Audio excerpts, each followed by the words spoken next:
आप टीवी पर कह रहे हैं, लेकिन क्या अभी मुक्तेश्वरानंद जी ने ये बोला कि वो मानहानि का दावा करने वाले दायर कर दिया है? जी से मैं एक बात कहना चाहूंगा कि आशुतोष बार बार कहते थे पेन ड्राइव में है, सीडी में है। मेरे कभी कहा उन्होंने कि 2 बच्चे हैं, फिर कहते हैं 20 बच्चे हैं। कोई बच्चा नहीं है। अगर मठ के अंदर वो बच्चे आए, उनका एडमिशन हुआ, उनके माता और पिता आए, कहाँ के बच्चे हैं? क्या विद्यापीठ में, उस पीठ में, उस परम पूज्य शंकराचार्य जी के गुरुकुलम में उनका एडमिशन किसने कराया? उनके माता पिता ने कराया। या जो आज शंकराचार्य, जब भी किसी को कोई प्रताड़ना होती है तो अपनी माँ से बात करता है, अपने पिता से बात करता है, और यहाँ तो माता और पिता का पता ही नहीं है, और साक्षात गुरु जी आ जाते हैं, ऐसा काम हो गया।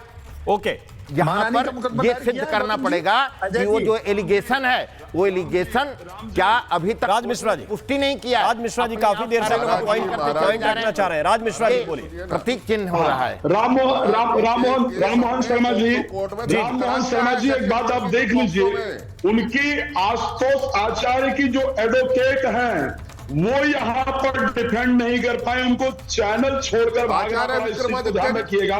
मैं कह सकता हूँ कि इस समय वो आपके साथ कनेक्ट नहीं है।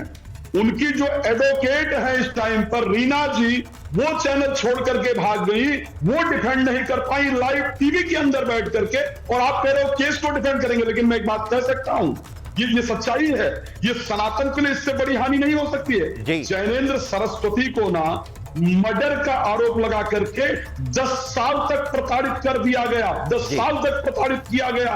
जितनी प्रतिष्ठा थी, 2300 साल में पहली बार दिवाली के दिन शंकराचार्य मठ में जो पूजा होती थी, उस पूजा को बंद करा दिया गया।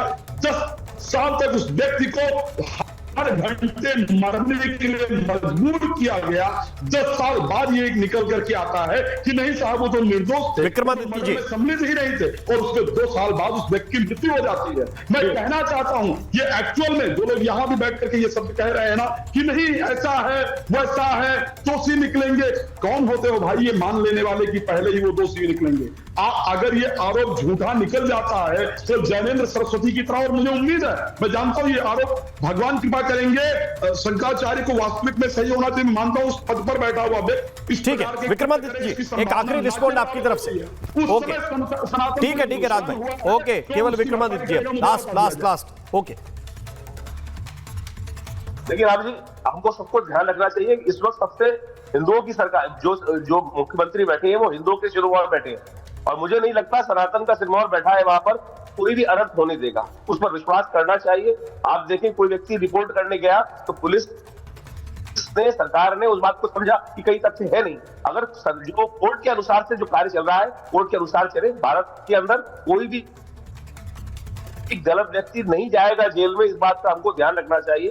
और भारत की न्यायिक प्रणाली ने इस बात को उदाहरण उपस्थित किया है, सत्य सामने लाया है, हर बार सत्य सामने आया है। और सत्यमेव जयते भारतीय संस्कृति का एक ऐसा वाक्य है जो कभी कटता नहीं है। इसको हमें विश्वास रखना चाहिए, लेकिन बड़े संवेदनशीलता के साथ।